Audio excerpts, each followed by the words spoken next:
It's okay. Thank you.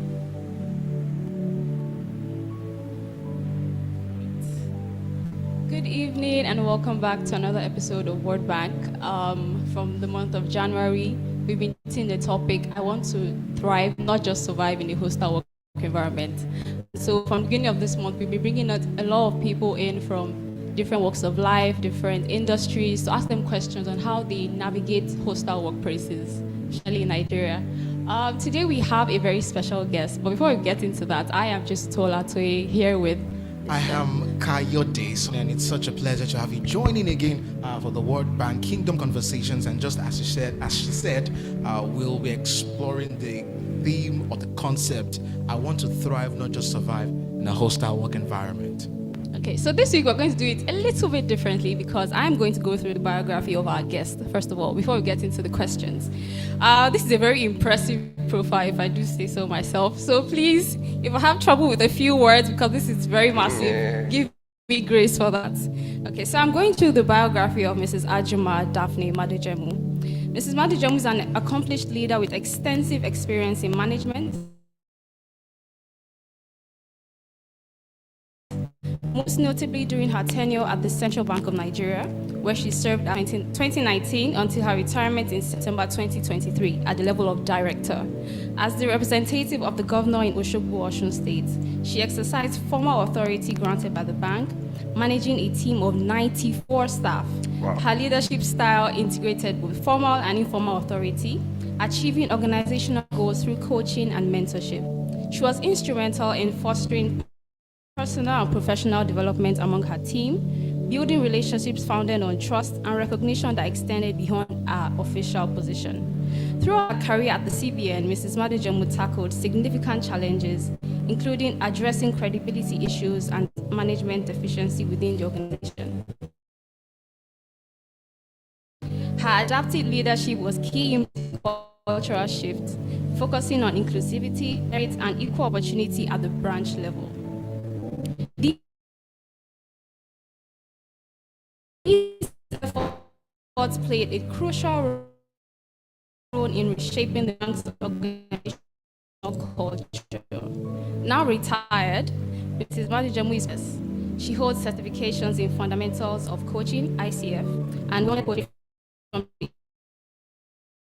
Institute of Integrative Nutrition, includes a Master of Science in Political Science. Also has completed various leadership courses from prestigious institutions such as Cornell University and Harvard Kennedy School. Mrs. Madujemu is married to Francis E. Edward.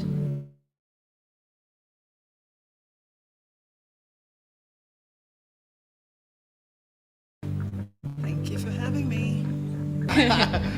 I mean, reading through your profile, it's obvious that you've seen it all. If I can say that, you've seen it all. See it all? Oh, really?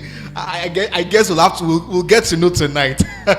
Thinking about your experience, years of experience in that particular sector, especially in the government sector, and I'm really hoping that we'll be careful enough not to dig into some holes tonight, but we are trusting that God will help us to to have meaningful conversations tonight. But looking at your years of experience, hostile work environment, how would you define hostile work environment, especially being a manager of people?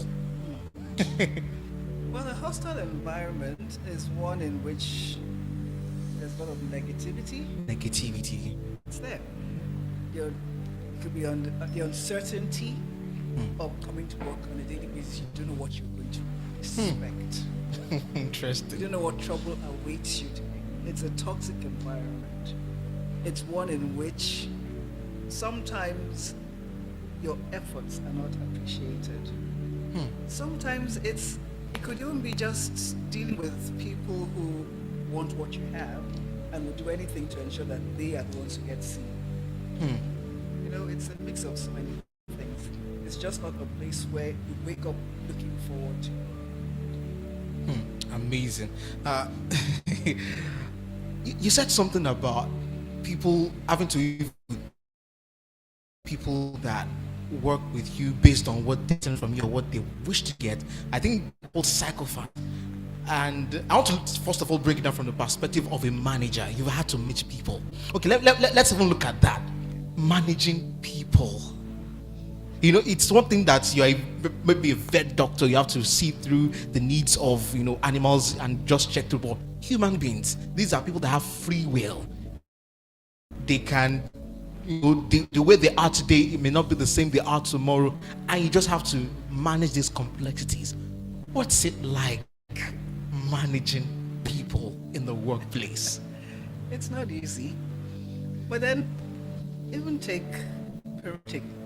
No two children are the same. So you first of all have to know who you're dealing with. What makes this person tick? Know who you're dealing with.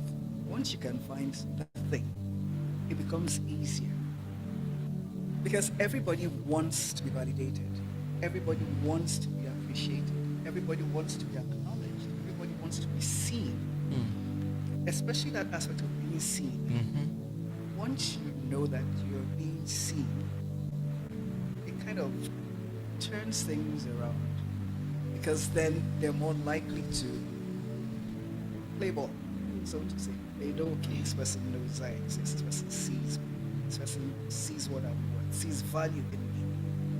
So it's first of all trying to figure out what makes this person tick. Once you can get that, your work is made a little bit simpler. It's not savage, it's not like it's done deal, but it makes it a little easier because that kind of helps you oil the wheels of that transaction. So in knowing who you are dealing with, and I know that we had when we look through management books, we see classification of the type of people you see in the workplace and all of that. But from your own experience and from this point of view, that knowing who you are dealing with, how would you classify the different types of people you find in a professional corporate environment? The truth of the matter is, you see, every relationship is a transaction. Every relationship is a transaction. And see, there's a book I read many years ago, and I still can't. I've been trying to find that book. I can't remember the title of the book. Oh, okay. But Written by who? I can't even remember. That's the thing. But I remember what I got from there, and it helped me so much. And it's this thing about being able to see everybody you come across as the client, so to say. And if this person is your client, you start by there's 5 questions that you ask yourself. Who is the client? That's what I meant by trying to find out who is this client? What does he value? What is the assignment? Where am I in relation to what he values? What do I need to tweak to get the job done? So if you're dealing with people and you see them in that way, it's kind of like even in the Bible, Jesus says, give to Caesar that which is Caesar's. You're surrounded by Caesars. If you can find that thing that belongs to that person, if you press that button, you'll get to it. Press that button. Because again, it speaks to that place of wanting to be seen. So if you're able to figure what that is, it helps. And when you say manage people, you're managing around. Yes. Those below you, your peers, those above you. So you need to know, what does this person, how do you score with this person? You know what you're trying to achieve. But in order to achieve that, you have to get past that barrier of knowing what exactly is a win with this person. And once you can figure it out, sometimes you may come across as being a fool. But by the time you get the results, everybody realizes, okay, she knew what she was doing. So it's all about trying to, pull this person apart. Who is this person beneath the veneer the person is wearing? It's a lot of work, but it's work that rewards. Because at the end of the day, you have an assignment, and you need to achieve it. And that's the whole point of leadership. You're trying to get things done. You have a vision of what you want to accomplish. How can I get it? The human beings are part of the resource that you need to achieve those things. You have to decide whether you want to struggle or you want to have a smoother ride. So if bending over backwards to accommodate some people are just outright. But you have to find ways to accommodate their madness in the sense because of what you're planning to, what you're trying to achieve. And look at it this way, the end justifies the means. Yes, yeah. What are you trying to achieve? Keep that in focus. Are they a good match for what you're trying to achieve? And if they are, you get past all those that they put in your way. As long as your eyes on goal, it's not a better. You are a tool that I must use. Oh, yeah. So from what you've said now, I've really taken a point that in our relationship with people, it's very important to take a step back and try to see what's going on in people's heads. Try to take a step in their shoes and see how they work. So I have a quick question. A number of times in the workplace, dynamics shift and a somewhat mild conflict tumbles into something very huge just because it wasn't done properly. So what tips can you give for like effective anger management and communication when it comes to conflict in the workplace? Well, first of all, keep your mouth shut. Oh. Straight and sharp. Keep your mouth shut. Because, I mean, if you've read Stephen Covey's book, 7 Habits, you will realize that sometimes you speak from a viewpoint of not actually having the full picture. So you want to first of all find out what exactly is going on. The person might just have shown up with baggage from home and is not in full control of his, so he may not even be aware what he's doing. Yeah. If you lash out on the basis of what he presented, one, you've lost an opportunity to coach or help the person. Two, you may have made an enemy and lost a future resource. So sometimes it's good for you to just stop and say, okay, you have a right to be upset. And I can see that's what you are really upset, but let's calm down first of all. Let's calm down. We'll talk about this when you're in a better frame of mind. I don't want you to not speak, but I want you to speak when you're not this.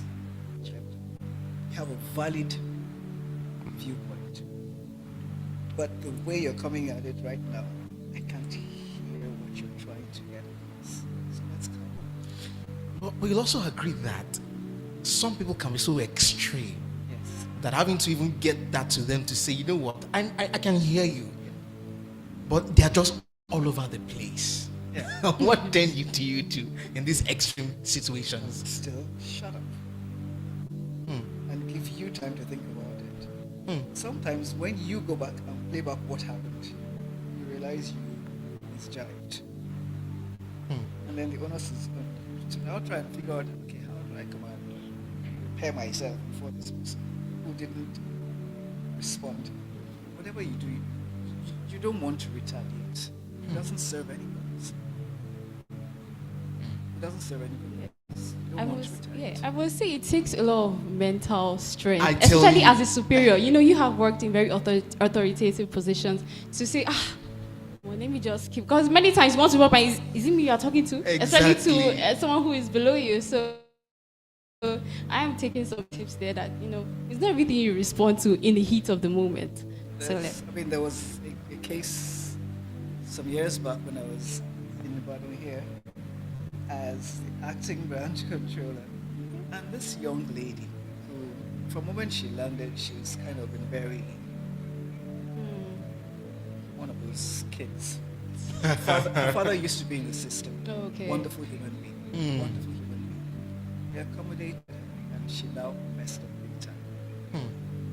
I didn't tell her off like that. I said, okay, you really believe what you're saying? Right? Okay, no problem. I will look into it. In the meantime, go and do this. And if do your own research. And if you're right, I'll sort you out. Knowing fully well that she was not right. But I was not going to come down to that level and trade words with her. I said, go and do your research. But, this has to be done. She stepped out, and people heard what she did. I didn't have to do any fighting. Wow. They went after her. How dare you? She didn't realize I was going to become the branch controller. She came back looking for ways to apologize. She said, I didn't say anything. She said, no, ma, but she knows that. She knows she messed up. I said, oh, you did. But now that you've said this, I will stroke. I accommodated you because of your father. That was a wonderful human. And I know if he saw what you did, he would shoot you. We accommodate you Because of him.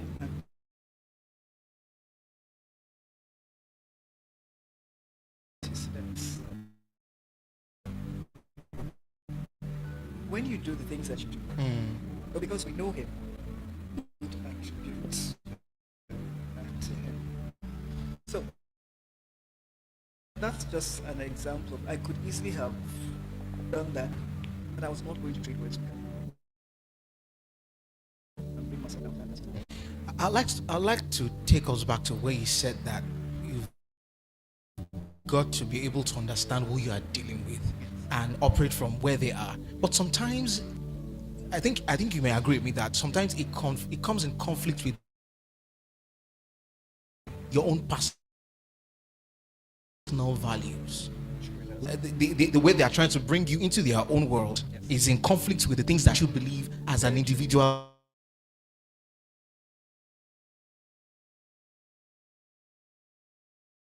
And even as a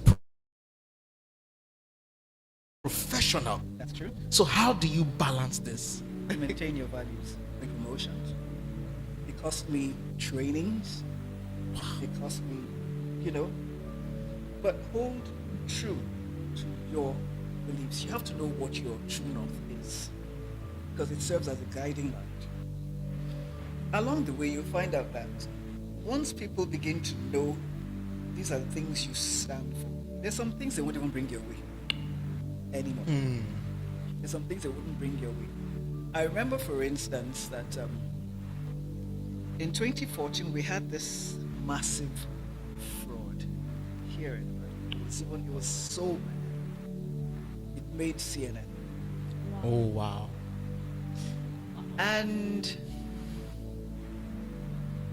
the FCC was brought in, and it was their task to get to the bottom of this matter. And they wanted to interview everybody. Wow. Right? Now, they were taking us in batches. When it got to the batch that my name was, somebody who knew me from before CBN, knows my family, he told the guy, he says, unless she's not her father's daughter, that's when she will be implicated in this. And the guy goes, who's her father? And he says, her father is this. That he was this, he was this, he was that. So the guy decided to do his own homework, Googled my dad, saw some stuff, saw some of the places that he had made some impact, and had some friends and called and said, no, that man, this is that. Wow. He said, okay, well, that's her father. He decided to do his own homework and ask within the staff system. And everything came back like, madam, forget madam. Forget madam. At the end of the day, he decided, you know what, strike out. We're not even going to bother to interview her. Wow. That's impressive. But it takes a lot of you knowing who you are, what you stand for, and being able to do what it takes to hold true to that and demonstrate that this is who you are. It's not easy.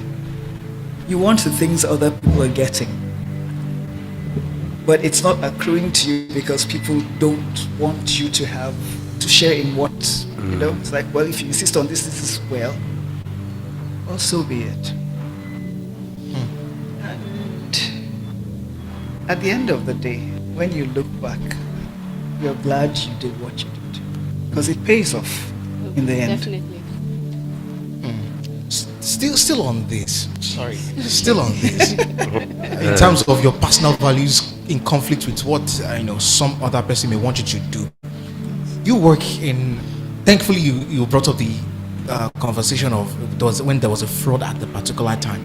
So, which means that we have people in that your particular sector or that sector that are not right.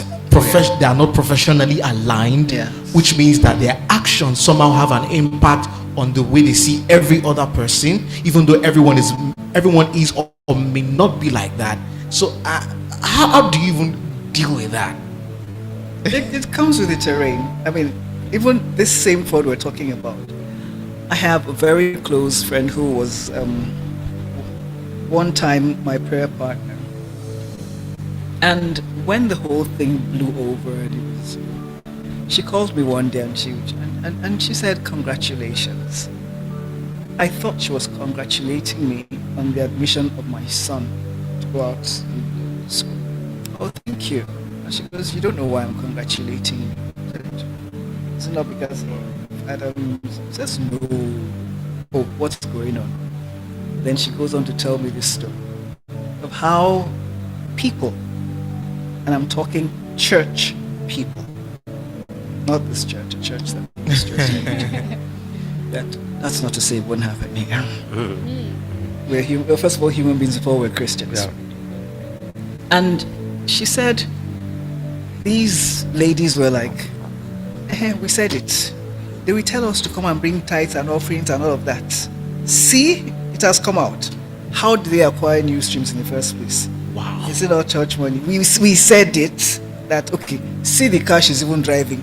How did she get body?" And funny enough, it was a status car that we just got.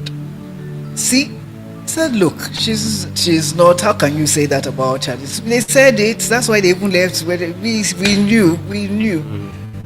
Said, "No, that's it. In any way, they've sacked all them. They've sacked all of them." She said, "Haba, she's the one who signed the suspension letters for the people that they said it's because it's your friend. You're defending her."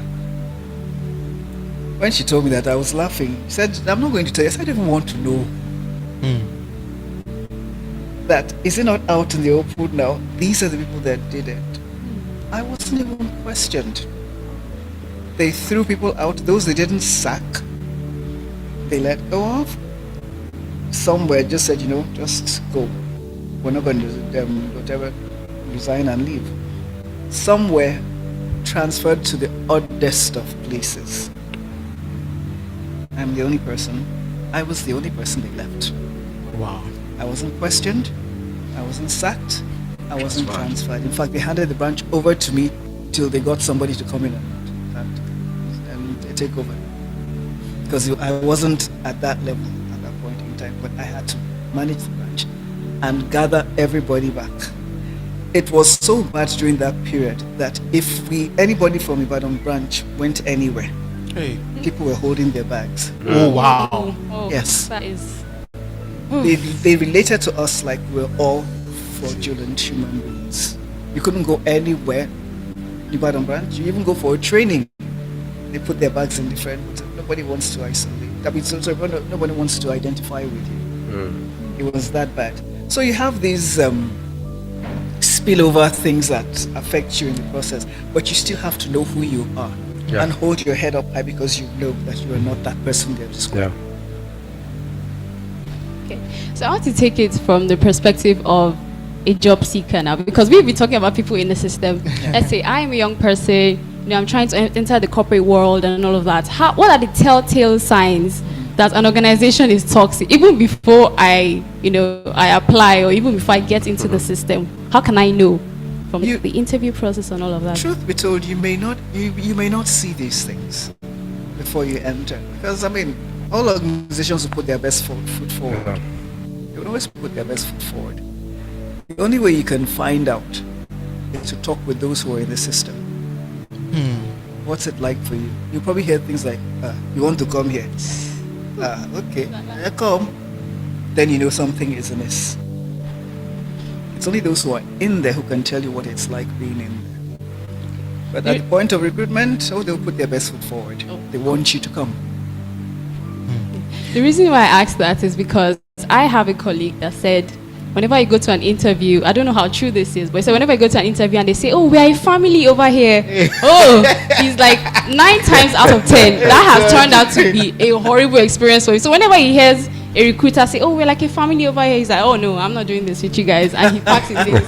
So I don't know how true that is, but that's the thing is, you see, I'll tell you this, I don't go into a place looking for perfection or wanting perfection. Okay. I choose to be that person that happens to a place. So it doesn't matter what I meet there. What am I bringing to the equation? I'm the kind of person that moves into a place and I make it work for me.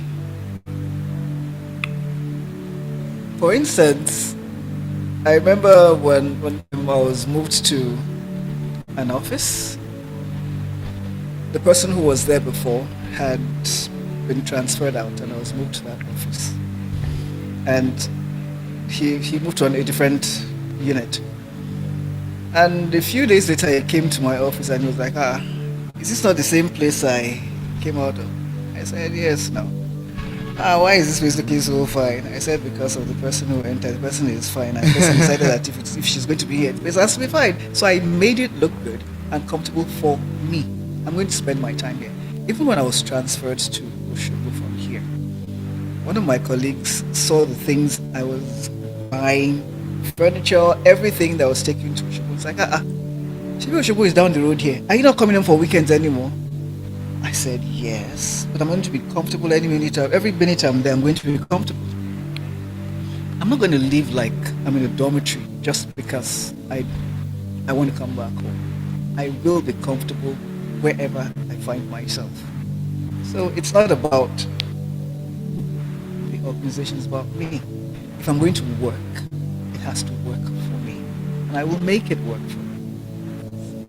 Well, I really love that point that you've given. But I want to take it from a different perspective now. Yes. Like maybe I should give an example so it's easier. I have been employed into, an organization, and then 1 or 2 months in, I see the things that we are doing wrong. Maybe in terms of our marketing, I'm like, there are things to be done because that's my that's what I studied.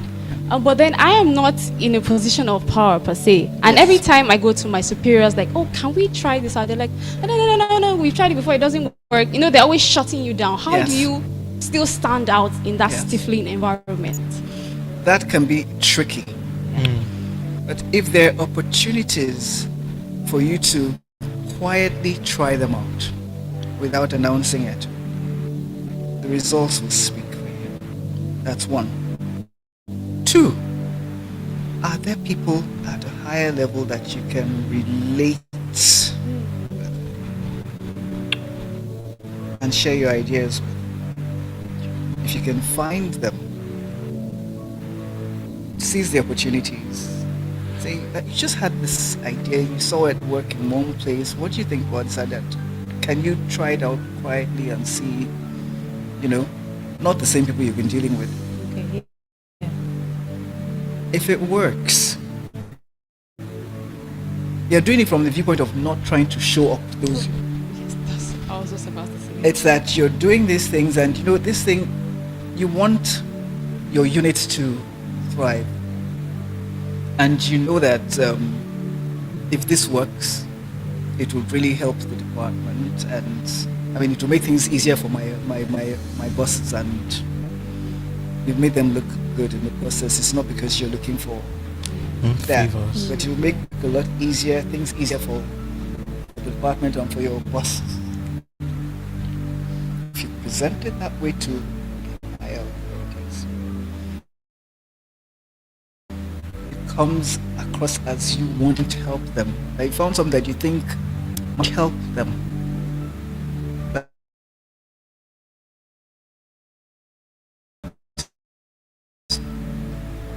it's not been tried, but nothing. Let's see. But you're a bit concerned about this, and you want to see if on your own you could just try out an experiment. Let's talk about co-workers now. Yeah. That's an interesting set of Co-workers now. Hostile co-workers. Yes. And I would like to use this context. There are different levels of skills and competence, Yes. co-worker to co-worker, Oh, yeah. But there are some people that can't take your guts, or that can't take your level of excellence. They can't take the level of excellence at which you do your work, right? And they can't see that maybe in fact, it may be even you as a person, but that's the scenario, right? There's this person who just wants every work that is being done to be as excellent and good as possible, but there's this other person who just really doesn't care. I'm just here for my paycheck. Let me do the least, let me do the basic that I want to do. And so the moment you say you want to step out of doing the basic, it becomes a problem. You become this I too know, is it only you? Yeah. You are too problematic, and before you know it degenerates into something that can even be more diabolic. So as children of God, because as children of God indeed we are meant to dispense our duties with the highest level of excellence there. So when I get to do as a child of God, understanding my identity both as a child of God and as a person whose character must be maintained and whose level of excellence must be sustained at all times, how do I navigate such? First and foremost, who's your true employer? Okay. Who's your employer? It took me some years to figure it out, but the moment I was able to figure out who my true employer was, it reset my brain. Mind shift, and everything now fell into place. God was my employer. CBN was where I was posted to serve him. So at the end of the day, my appraisal comes from God and not from there. Yeah. If those are the things that I have to contend with in the process of serving God, so be it. But I'm not going to reduce who I am just to belong or to be accommodated or to be accepted. Because at the end of the day, I am responsible to a higher authority. You don't have to like it. I'm just not going to be in your face flaunting what I'm doing, but I will not do a shoddy job just to belong. And the truth of the matter is this: at the end of the day, what does the Bible say? See a man diligent. Yeah. So the thing is, people are watching. You don't know who's watching you. And you'll be surprised at where the conversations will be held and your name pops up. And then the kind of comments that will come out.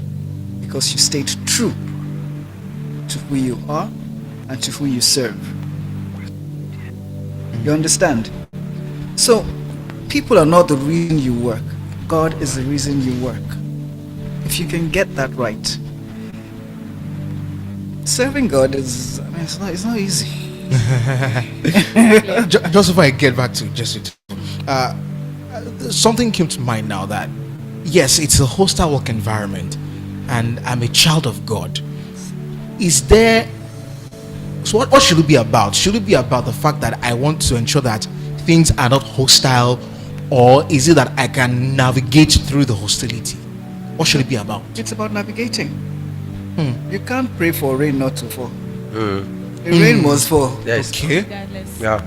The question is, how do I go through that? Am I prepared? Do I have my umbrellas ready? Am I going to get soaked? Will I get to the end of the journey?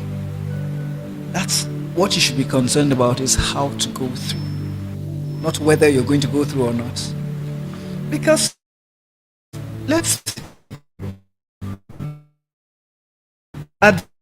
adversity is not all bad. Again, those are opportunities for you to reframe the challenges. Reframing the challenges. What is God bringing out of this situation? There are opportunities for growth. There are opportunities for building your emotional intelligence. Because there are no solitary journeys. In life, you will deal with people, and this will always happen. Smooth stones have traveled. Any smooth stone you see has traveled. Yeah. But the end, what you're looking for. So it's not about whether it's going to happen. You can't. In fact, if you have that kind of setup, you need to begin to ask some questions. Who's pretending here? Who's not being real here? Okay. Very quickly, I would like to ask our media team if you have any question from people online. Okay. But if you're watching right now and you have any questions, please leave them in the comment section so that we can. Somebody's raising his hand. Are you? Toby, do you have a question for us? Oh, you're joking. Okay. So if you're watching and you have any questions, please leave them down in the comments and we'll get to it very soon. So I have one question. Yeah. So as I'm climbing the corporate ladder, getting promoted and all of that, let me ask from your perspective, what tips were you holding close to yourself to make sure you were never in a position where you were misusing your power, or you were never in a position where you were creating a hostile environment? Because it's one thing to be in, there's one thing to create a hostile work environment. So what lessons, what morals were you holding close to yourself to ensure you weren't doing over that? Well, I first of all had to acknowledge that I was there because God made it happen. God gave me the opportunity. God put me where I was at any point in time.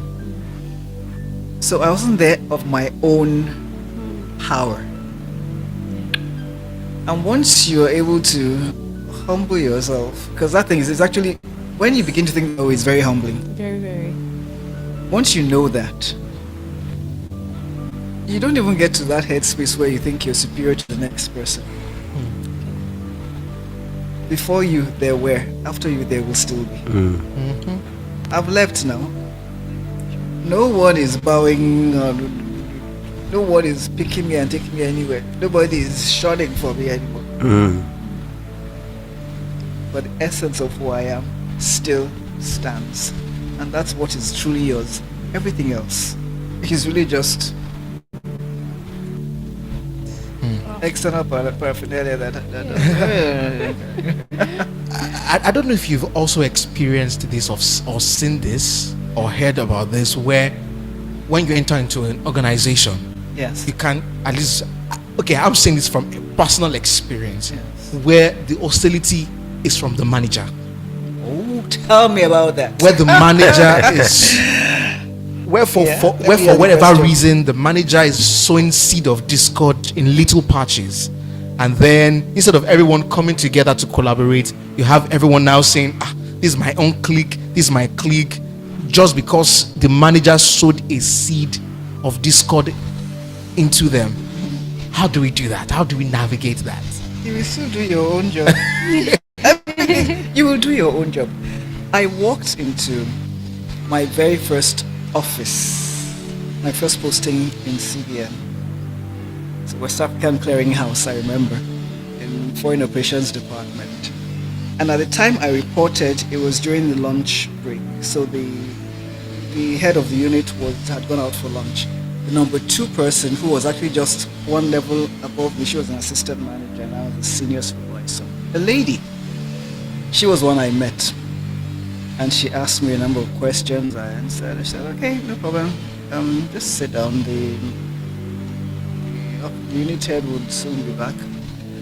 And I sat. Then the man shows up And then she goes into his office and I hear her saying, "We have a new staff. Oh." That's how they are. She says she has a master's. Oh, okay, okay. So I already knew my work was cut out.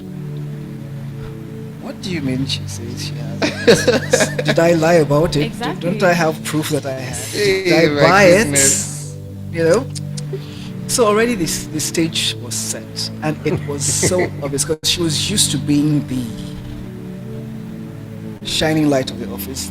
She was the society lady. I mean, she had money. She had, those big skirts. She was one of them.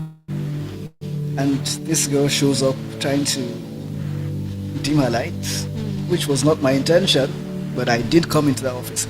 It was glaring to everybody. There were days when she would start and they would dial the intercom on my own desk. Don't respond. Don't respond to her. We know what's going on. Don't respond. Don't say anything. All of that was going on for no reason. It happens. You've got to know who you are and whose you are, so that you are not controlled by what's going on around you, but by the purpose for which you have been sent. Again, that's how I started. Do your work. If the office wants to catch fire, let it catch fire. Do your work. Don't be found wanting. And you're not working because you're trying to please one human being. That's not to say you don't give to Caesar that which is Caesar's, but you're not trying to curry favor. Deliver on your deliverables. At least, whatever the case, don't be found wanting. It's a lonely life most of the time, but they should not be able to argue with what you are producing. If you can keep that going, you will eventually come out of it. Being a manager, Yes. you will have dealt with sycophants, and I think we said it earlier on. Because as a manager, they just want to be in your good books, and to make it worse, this set of people lack a certain level of competence to even deliver what you are hoping to get. But because they've been able to also study you and know what tickles you, they come with that, and whether you're even going the right direction or whether you're just doing your thing, they're just all in your face, doing whatever it is they do just to be in your good books. Yeah. Right? First of all, how do you identify them and how do you put them in their place? You see, those who are doing sycophants, they report themselves. I can see them a mile off. I see them and I play along. But when it matters, when it comes to rewarding work, you find out that you are not rewarded.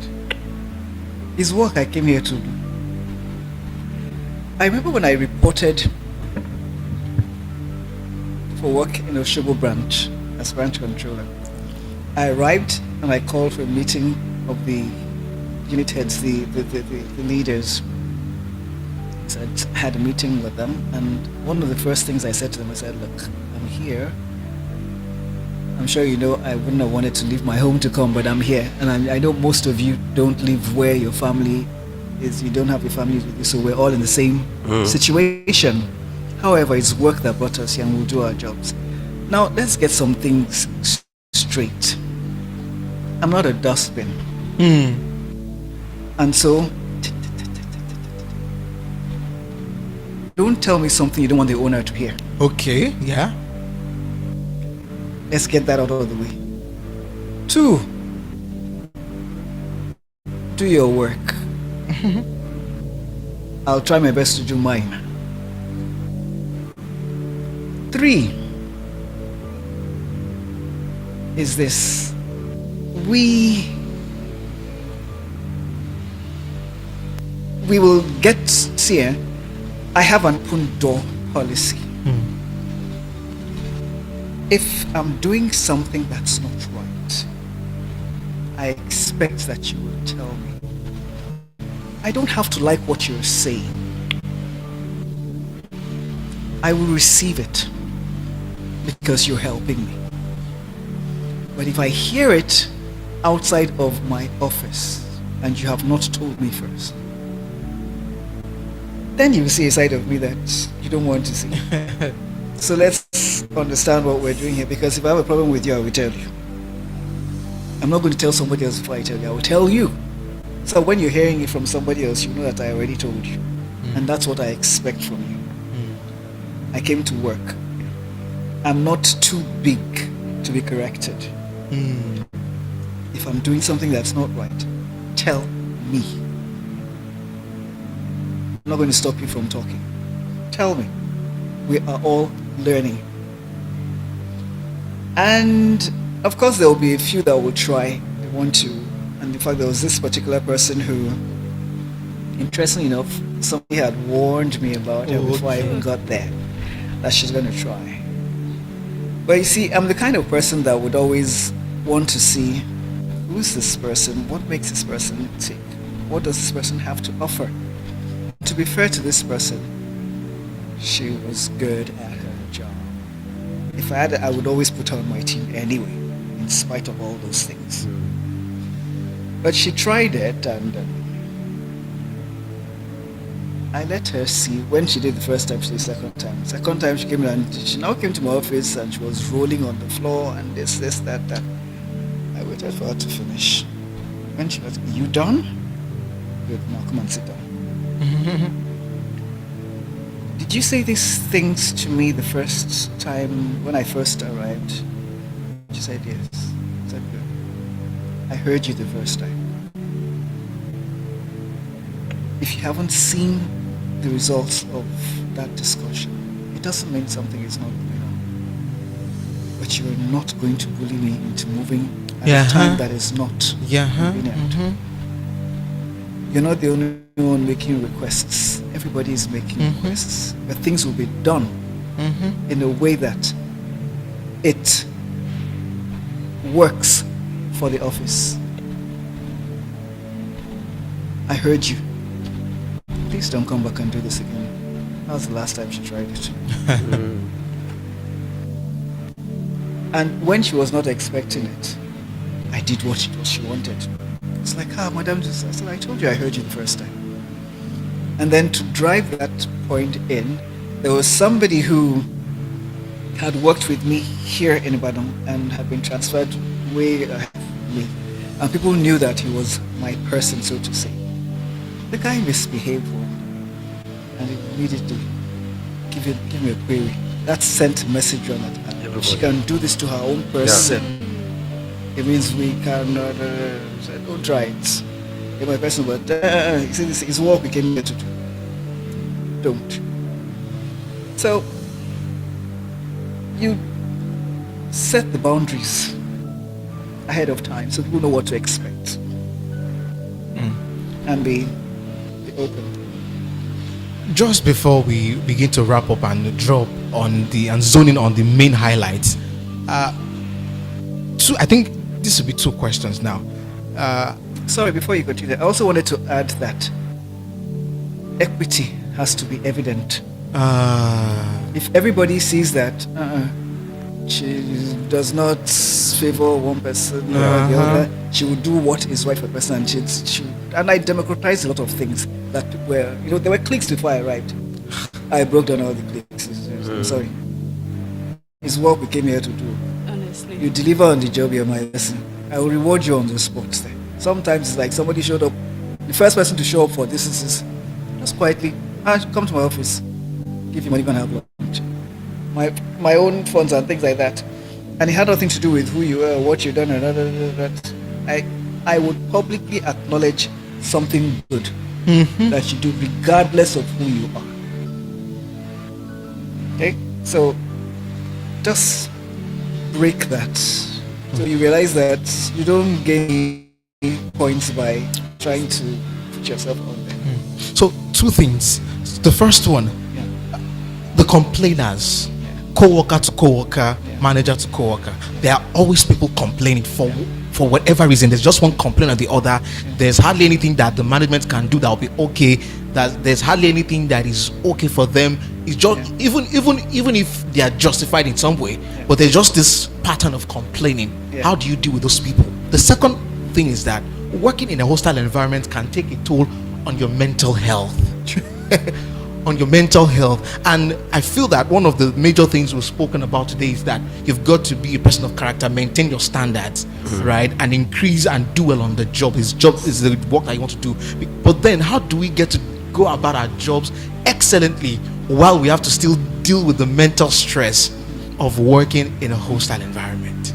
Okay, let's go with the Complainers. complainers to start with. You'll find they're there all the time.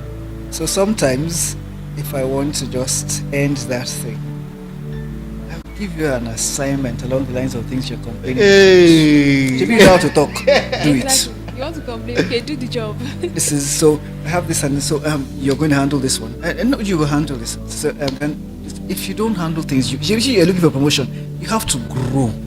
So this is how you grow, by taking up challenges. So you're going to handle this one, and I expect this about your deliverables. I expect this by this stage. Next, this one is okay. You're going to handle this. The At the real end of color the day, gets to show.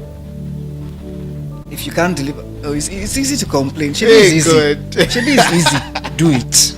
There's one such scenario going on right now. I'm not going to put it out there because that's why we watch. So let's leave that. You know. Yeah. But it's put them in the middle of their own whatever. So the second one again, sorry, the question. Second one was How do I then get to do my job excellently when I have Mental to health. deal with the mental Yeah, mental stress? health. Yes, of working yes. in a hostile Who are environment. you leaning on?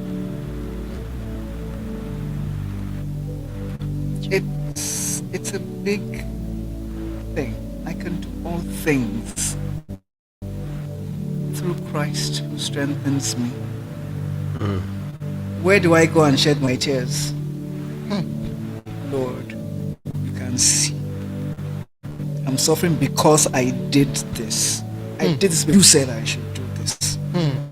And look at how it's backfiring in a sense. Look at what I'm going through because I'm staying true to what is right. You've got to help me here. If you don't have anywhere to offload, it'll kill you. So you have to have that relationship with God, a place of refuge. Because even in wellness circles, it's there. I remember a program I did a while back. You had what we call primary foods and secondary foods. Secondary foods are those things that you take in, you ingest and all that. But primary foods actually have nothing to do with food and nutrition in that sense. And one of the things that are considered primary food is a relationship with the higher. Because that's your place of refuge. That's where you go to. That's your pillar. So you have to have a strong relationship with God. He's your boss. He's your true boss. And if he's sending you, he's going to equip you. He'll hold you. So it was God that was the place where I would go and cry. Here you go. Sometimes, I mean, it's not always easy, because is it times when you did the work but somebody else gets the credit? That could be Somebody else gets depressing. rewarded for something that everyone knows you did. Some people, because you're not visible, you get overlooked a lot of the time. But you know what you're doing, you know what you're contributing. But if there's anything I learned along the way, it's the fact that in his time, he makes all things beautiful. He also sets a table Hallelujah. in the presence of your enemies. So they get to see God at work in your life. It's not a hidden thing. It's evident, and it's the kind of thing that people, madam, that thing you carry, we want. Wow. But you have to stay true. Stay true. Stay true to the course. It's not easy. Don't let anyone fool you. It's not. Sometimes, I mean, at the time I was living here, I remember saying, She been that thing say we mumu before. I don't say as mumu de waka. Yeah, it pays to be a mumu. It's you just have to know whose you are, who you're following, who you're serving, who's your employer, who's your boss. He's the one who's going to pay you, and he doesn't delay on that. When it comes, you know it's the right time. He opens the doors that you need to open. Awesome. Man, a lot has been said tonight. Looking at what we had from last week into this, I can see some connections but in different styles. For example, if there's anything that I've been able to hold on to from last week and here, is that you've got to be true to the standards that you hold on to. And to top it all off, I really, I think what I'm going to be taking home from here is that God is my employer. So while I may be working or dealing with the mental stress of a hostile work environment, that's why he posted me to. Yes, I have to know that God is my employer. So if there's any place to offload, I go to God, say, God, how far? This has happened, and I'm here to offload. Because if your ways please Him, your enemies to be at peace with you. Just stay in that place where His love can reach you. He's the one that will surround you.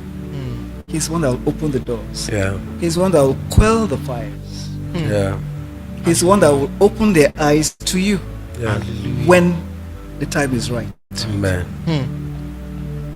But it's a waiting game. It's a trusting game. But He always comes through. Yeah. Always comes through. But I'm so glad that you stress the importance of having a good support system, especially if you're someone that's trying to stay true to your morals. And so there's one thing that I've picked from last week and today as well is the importance of excellence in our work. Like they can try, but you can't ignore excellence forever. Yeah. You mentioned it that there was a lady that was a bit problematic in your place of work, but she was really good at her job. Like you cannot ignore her. So I have taken that from that. Regardless of where you are, hostile work environment, toxic work environment, do your best, and in time it will come up. That's correct. Pastor Isaac, any last words? Because I want her to take the last words. Lord has been busy.